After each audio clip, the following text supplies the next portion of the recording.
Takbo natin ang ating Biblia sa Matthew 5:17 to 37. Na tayo mga kapatid para pumabot sa oras.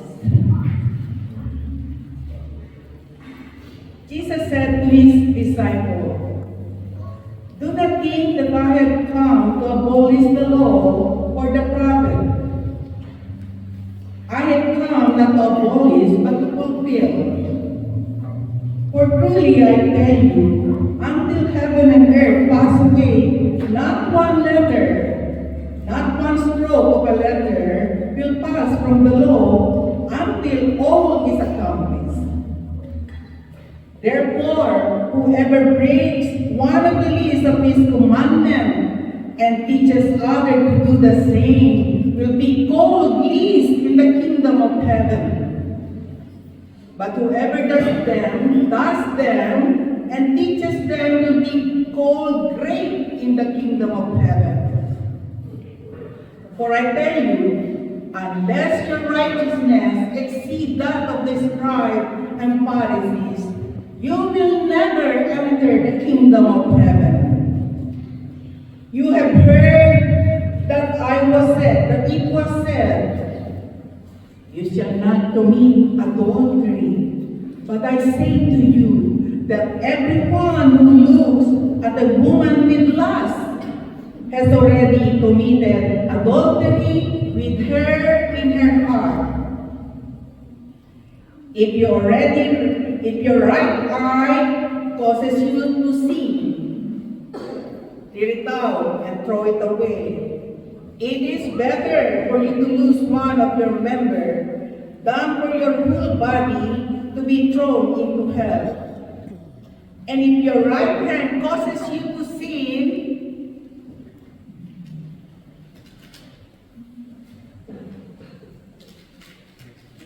cut it off and throw it away. It is better for you to lose one of your members than for your whole body to go into hell. Again, you have heard that it was said to those of ancient time, you shall not swear falsely, but carry out the vows you have made to the Lord.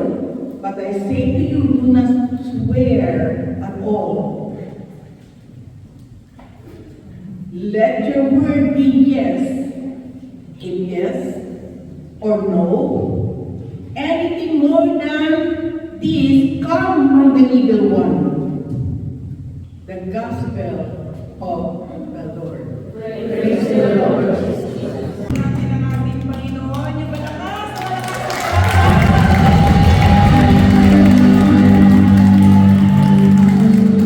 Kailan din po magpasalamat tayo sa mga youth.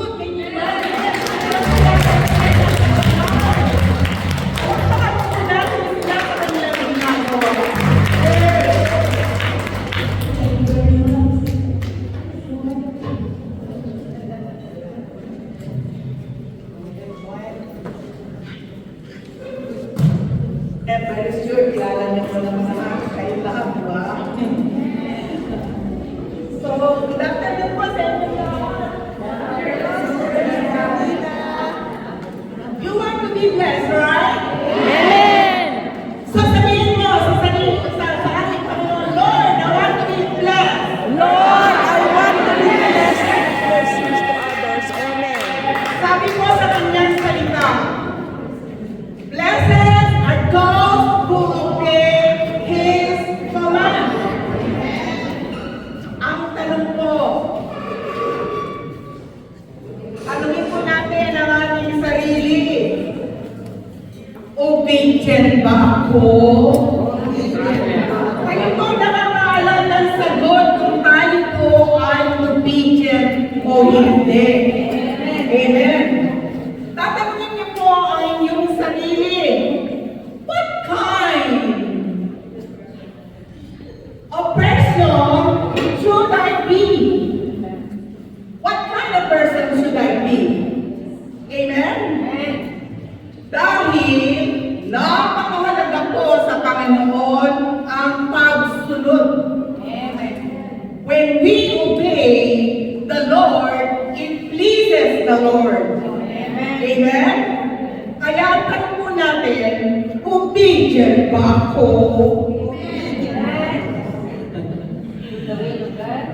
Kung obedient ka, bakit lahat kayo muna?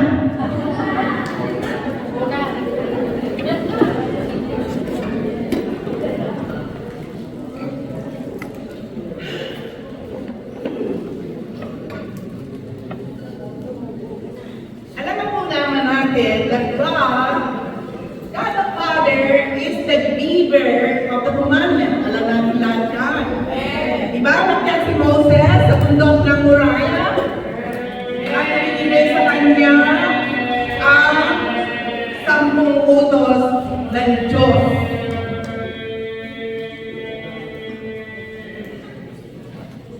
Angel po yun. Amen? So, during the time, yung mga tigapagawa ko ng batas, we have 613 laws. Confused ang mga tao. They consider all those laws na yun po ay batas ng Diyos.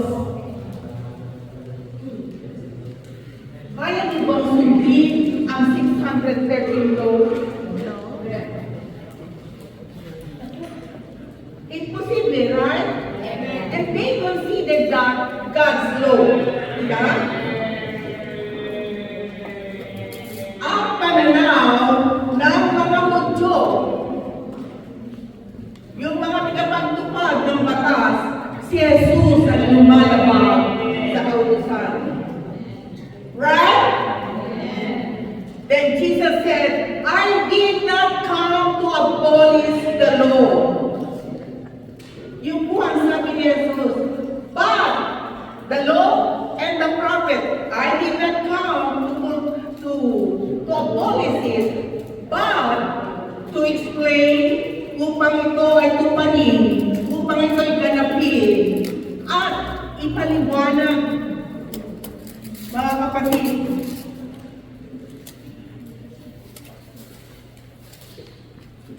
Para, natahimik sila, oh. Bekuman.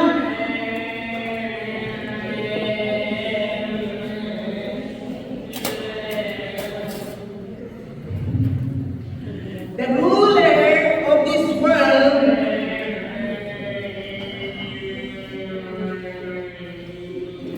make laws. They command here and there. Amen? So, para po natin maintindihan, kasi napakahaba po ng gospel, gumawa po ako ng password, mga kapatid. Gumawa po ako ng password, kasi ang ating pong buhay is governed by law. Our life is governed by law. Right? Naniniwala po ba kayo? Diba?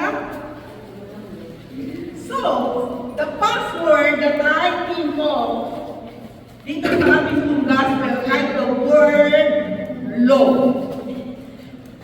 Who can give me? Who can guess what letter L stands for? Mr. Mercy?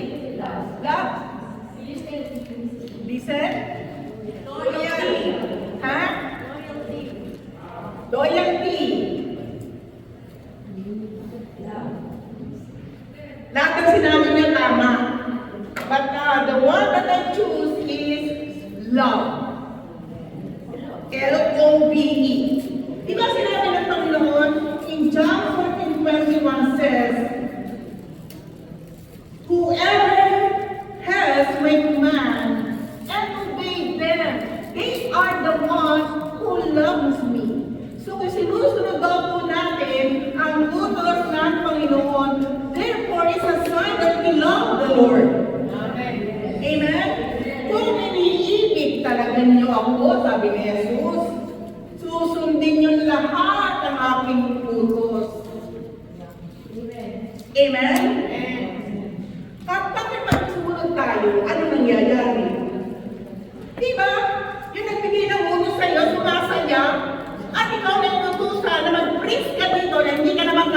tapak dahil sinunod mo ang Panginoon. Pati ako sumasaya pag natapos na po yung scripture ko. Amen? Don't you feel that, yung mga preacher? Pag sinunod mo ang Diyos, hindi lang siya ang nasasayahan, pati ikaw na sumunod. Amen? Amen? At yun po ay isang sign na mahal namin ng Diyos. Kasi mahirap po tumayo dito sa front. Hindi po ito easy. Alam mo naman magsabi kami ng hindi nakakayon sa kanyang salita. Kapag nagsabi ka na hindi nakakayon, you will be easy in the kingdom of heaven. Eh kaya mo nga ito ginagawa upang mabigyan mo na kaluguran ng Panginoon. But the purpose of God, why He came here, is not to abolish the law. He wanted to bring it. Gusto niya tuparin at tuparin din natin. Amen? Amen. Sino kayo na mga nakapagsimba na? Hallelujah. Oh, thank you, Lord. Marami po nagsimba, mga kapatid. Ang gabi, nasa sayo kasi Canada, yung yung talking about the Mass. Pangilang utos ba yung to keep the day, the Sabbath day holy. Pangilan? Diba sabi mo sa kanya? Pangatlo! Okay. Marami pong question po kayo. Tingnan ko lang pa rin mga sagot nyo. Bakit kayo nagsisimba? Thank God, correct. Ano ba? Sarah? Ano sister yan? Vocation. Because I love God. Sister Marlene, oh, what was it, Lord? We do that because we love the Lord. Amen. Nakikinig si Sister Marlene. Nandiyan ka gabi yan sa USA Canada Probation. Ha? Pakinggan niyo po yun. February 14, nasa YouTube po yun. Tatay ko yan, Canada World Transformation. And you will learn about understanding about the Mass. Amen? Amen. Marami nang sasabi dyan, kaya ako umaten ng misa. Kasi takot ako sa apoy, ayaw ko ng parusa. Totoo naman, gawin mo Mass. Pag ikaw ay umaaten ng Mass, it's a way to go to heaven. Correct o mali?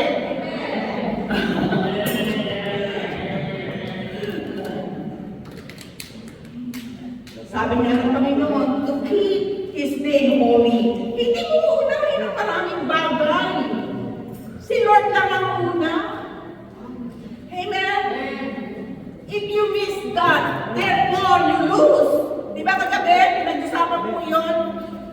Mass is you join with God. It is a banquet. It is a sacrifice.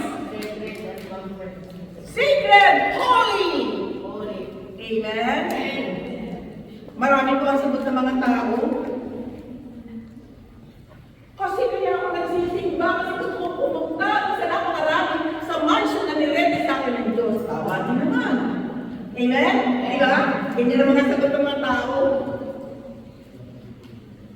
Kaya tama-tama yung sagot ni Sister Marlene. We go to church, we attend Mass, ha? Can you imagine na dumating ka dyan, nakikiisa ka, yung katawan at dugo ng Panginoon, kinain mo, kandyan siya sa'yo, at ito yung time na you adore the Lord. It is the time to give thanks to the Lord. It is the time na yung ugnayan nyo ng Diyos at ng tao. Amen? It's a covenant with God. And it's a sign na mahal natin ang Panginoon. Kasi alam ng Diyos na ang Diyos inaantay ka. At saka nung inuuna mo, trabaho dito, trabaho dyan, part-time dito, part-time dyan. You will not see the graces of God. You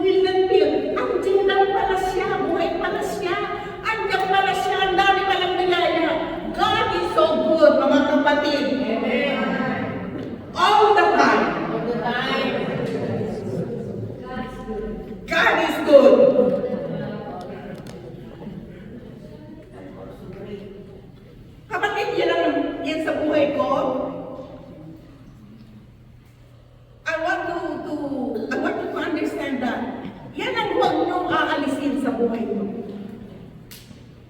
Huwag ka na makapunta sa sinihan. Huwag ka na makapunta sa mga party. Basta yan. Alam mo na inaantay ka ng Diyos dyan. If you miss that, sasabihin mo, nag-accident na ako, hindi na magsisimba. That's wrong. That's very wrong, mga kapatid. Amen? Ano pa? So, gusto ko sa inyo ibigay yung, di ba, though is the first one that we choose is love. Amen? Second is A. Ano daw? Acknowledge. Ano ba? Abiding. Ano ba? Naku, huwag naman po kami nakakag-iisip kasi si Lord, ibinibigyan po yan with the wisdom of God. So, hindi po tayo ng wisdom. It's the Holy Spirit who scrutinizes what's inside in our heart. Amen? Accountable po tayo. Accountable sa ating pong action. Diba? Masasabi lang ni Sister Ria. Diba? We have the freedom to choose. You want to obey or you want to disobey? You want to tama or you want yung mali?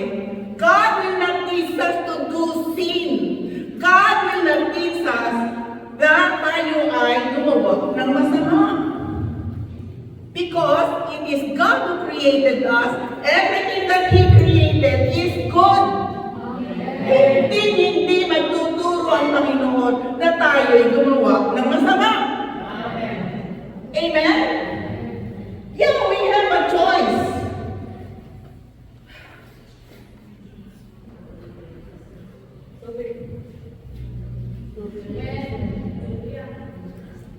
God is not working us.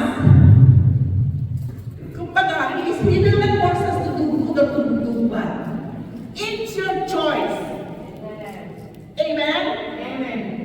But, we are responsible for the consequence. Accountable po tayo.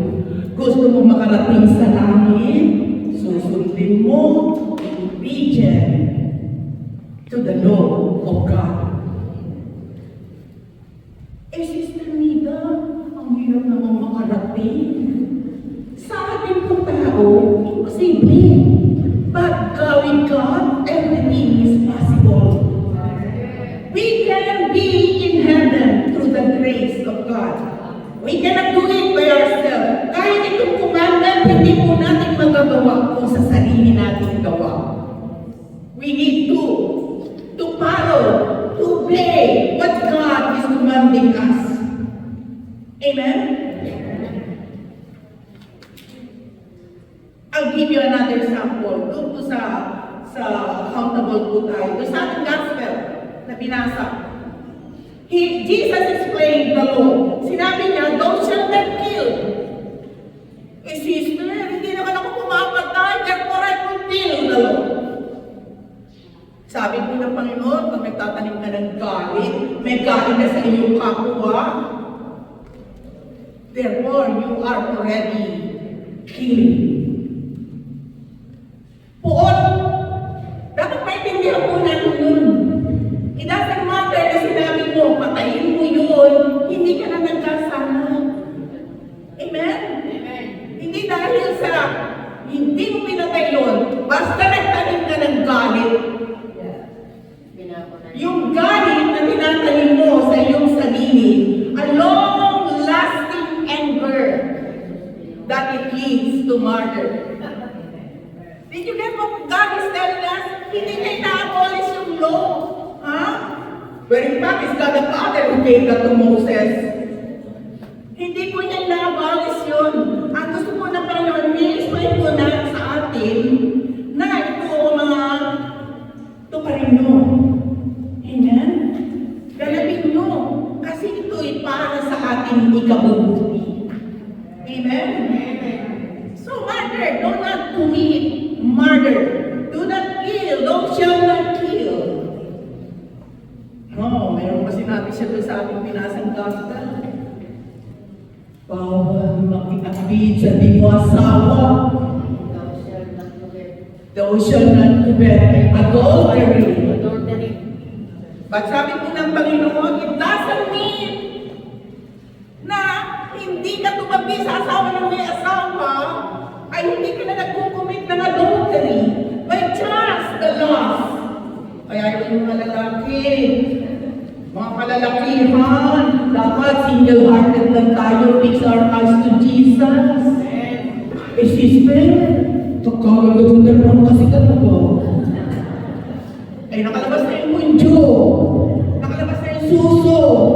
Eh, sabi ng Panginoon eh, loss of the eyes, that's considered the loss of the flesh. Eh, sister, talaga naman pagkaganda-ganda. Alam niyo po, sabi ng isang paring napakinggan ko, ha? There's a one here who is speak English. There is one, I'm gonna make a joke. Ha? Sabi po ng paring napakinggan ko, hindi masama tumingin. Ang masama, tumingin ka na malaswag. May halong las. Yun ang masama. So, ibig sabihin, it doesn't mean na ikaw ay hindi lumipas sa asawa ng may asawa at nakipag-sex ka sa kanya, ay hindi ka na nakikiapil by just looking with a lustful desire. Sister, bibigay ka nga ng sample. Di ba? Si King David, di ba si King David? Di ba siyang he's called a man after God's heart? Can you imagine? Anointed na hari. Ha? Pero naganda siya kay Bathsheba. Ang kinis daw po ng balat at magkaganda-ganda. So nandun siya sa room. Nakita niya, nakikani siya. Ang ganda, sabi ni King David. So, pinatawag niya po si Bathsheba at siya ay sumiping. Di lamang po yun, ha? It is to murder. Yung asawa niyang hitay, ni Bathsheba, nilagay sa front line para mamatay. Can you imagine? Because of the lust of the eyes. Ha? Because of the eyes na bighani. Oh, kita mo? Kaya hindi ba samang tumingin? Pero yung malaswaan ang problema. Kapag malaswa, you want a desire to get that woman. Mga lalaki, single-hearted na doon tayo. Be careful with your heart. Baka mamaya, marami nagsasabi dyan, bakit hindi dalawa ang puso ko? Isa lang ang puso natin. Amen? Kaya kayo mga kabataan, alam niyo na yung batas ni Lord. Be careful. Kasi sabi po dun sa Biblia, puti pang mawala yung isang part ng mata mo kaysa yung lahat ng katawan mo makasama sa Gehenna. O, puti pang puto ng isang kamay mo kaysa buong katawan mo. Sabi ko, binasa ko, kung ganon, kung literal mong pag-aarahan yung laman ng Biblia, ay sasabihin mo, ang dami ko tulang kamay.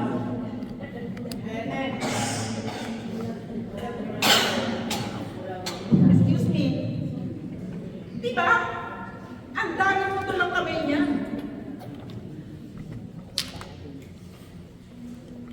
Kasi, kung yun ang patakaran ng tutuli ng isang kamay, kapag ikaw ay nagnakaw. Meron akong bibigay sa inyong advice. Mga kapatid, maliit, ninakaw mo piso, nagnakaw ka ng milyon. Amen. Amen. Amen. Alam niyo po, it happens a long, long time ago, pero hindi ko po yun nakakalimutan. Dahil I want to please the Lord, ayaw ko gumawa ng ikasasama na loob ng Panginoon sa akin. Nakakagawa pa rin po ako ng kasalanan. But it's possible na, kasi kung nagsisimba tayo kung venial sin, nawawala na po yun. Ay, very, very important po yung magsimba po tayo, mga kapatid. Alam niyo po, ba, nagdadrive si Brother Danny, buhay pa si Brother Danny noon. Ha? Makita ko, uy, ang kapal ng pita! Ang daming laman! Ha? Tapos, pina-stop ko mga husband ko, pinulot ko. Naku, binilang ko, mga kulong ko ng $800. 750 plus, meron pang marami kong mga doon. Tapos, yung po kanyang ID, walang cellphone number. Ha? Alam niyo po, nung naibigay ko doon sa mama, kasi ang daming umaangkin ng pera, yung mga tinatawagan pa mga opisina niya, sabi sa akin, dali mo na lang dito. Sabi ko, no, I want to talk to him. So, alam niyo po, inarap ko doon sa yellow page yung company nakalagay doon. Alam niyo po, nung naibigay ko yung masayang-masaya po ako. Ha? Pag ikaw ang gumawa ng kabutihan, ikaw mismo sasayihin. Amen? Ikaw mismo. Alam niyo yung mama, pasalamat niya, kasi galing pala siya ng hospital, medyo larte pa siya, wala siya sa katinguan, nangulog niya yung mawi-withdraw lang niyang pera. Sabi niya, naku, makapalayas na ako sa apartment. Ang laki daw po ng pasalamat niya. Alam niyo po, yung mama, sabi niya, ako kasi nag-ano ng mga garden, pwede bang gawin ko yung garden niyo, sabi sa akin. Hindi naman po tayo tumutulong because we want to get in return. We just want to follow the law of God. Amen. Ay, maliit at malaki. Huwag po tayong magnakaw. Yung mga paper sa company nyo. Yung mga ballpen. Pag-isip namin po yun. Maraming, alam niyo po yung Holy Spirit, it is the one who is crucified us. Alam niya siyang mag-correct sa iyo. Amen? Amen. Meron pa po isa eh. Diba, nasa ano pa lang tayo? Nasa accountable pa lang tayo eh. Baka kaya makagawin niya ng Sister Ami. Tapos ka na, Sister Nina. May isa pa po sa atin doon yung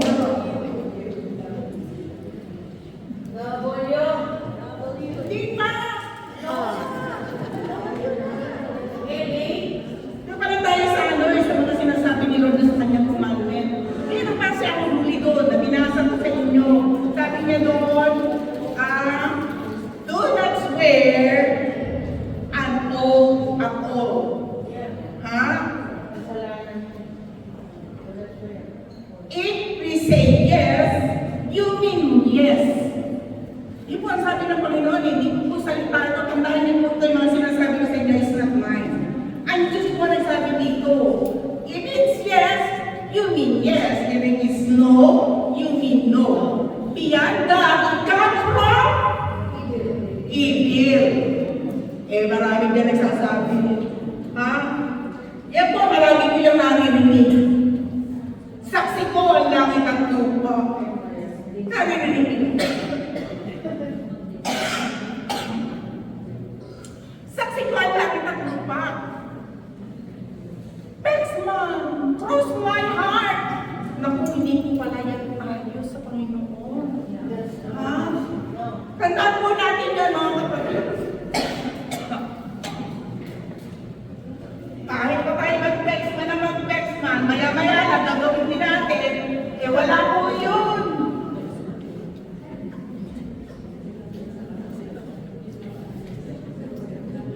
Amen po ba? Sa W naman tayo.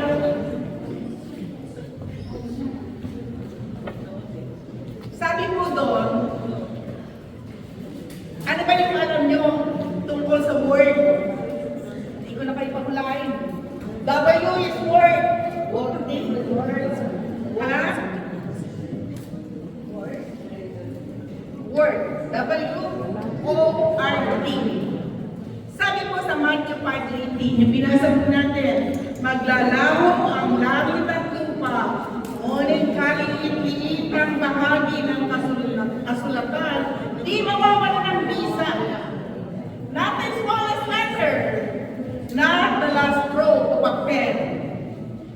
by no means will disappear from the law until everything is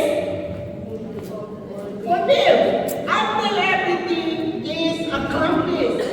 Paligid and letter, kutlit, hindi mawawala. Kailangan po intindihin natin yung word. It doesn't mean, sa totoo lang, pag mahal mo si Lord, lagi kang nanalagay sa kanyang salita. Para po, di ba, yung sinasabi mo doon sa pagsasalita ng preacher, pag sinabi niya, today, you will be blessed. Ang kinig niyo po yun. Yung message niyo para sa inyo. That's why we are hunger and thirst for the word. Amen? Ano po ibig sabihin ng Panginoon? Even tuldo, palikitan ng salita. Ibig sabihin, He is affirming the permanence of God's word. Until all is fulfilled. Hindi ako uupo dito habang hindi natatapos in Jesus' name.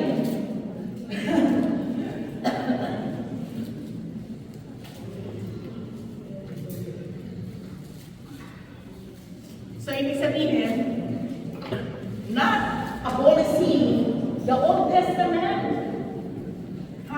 He is not abolishing the Old Testament, but perfecting it. Nagawa naman niya. Through what, Sister Nita? Through His life, death, and resurrection. Can you imagine, mga kapatid? Wala naman siya kasalanan. Tiniis niya ang lahat. Because of His love to us. Gano'n niya tayo kamahal. Amen? He fulfilled the law.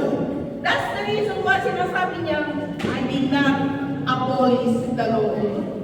Kapatid, ano ang benefit? Kapag sinunod natin ang batas ng Panginoon, if we follow His command, what is the benefit? We go to heaven. Ano ba, Sister Ria? Yung you go to heaven, pareho din po yun ang eternal life.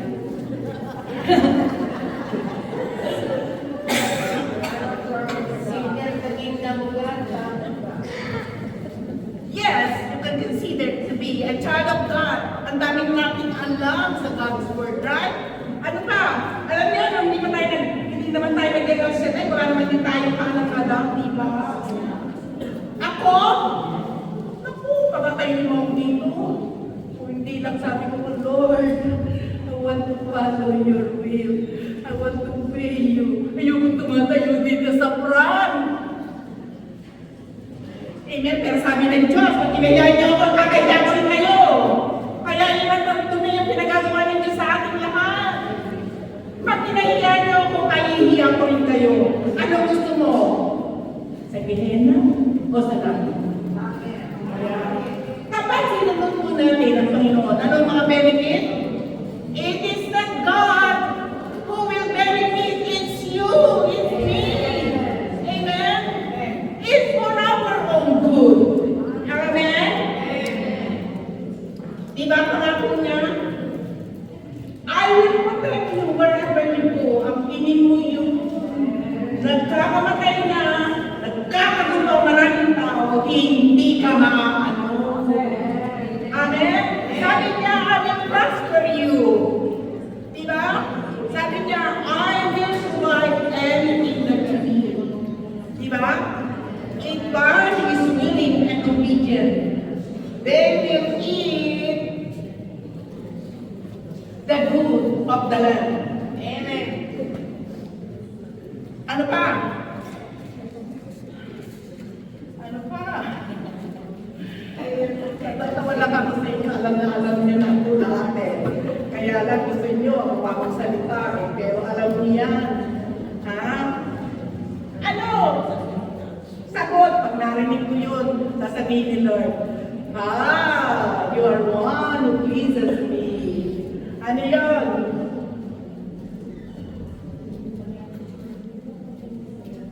Ano may benefit na ano?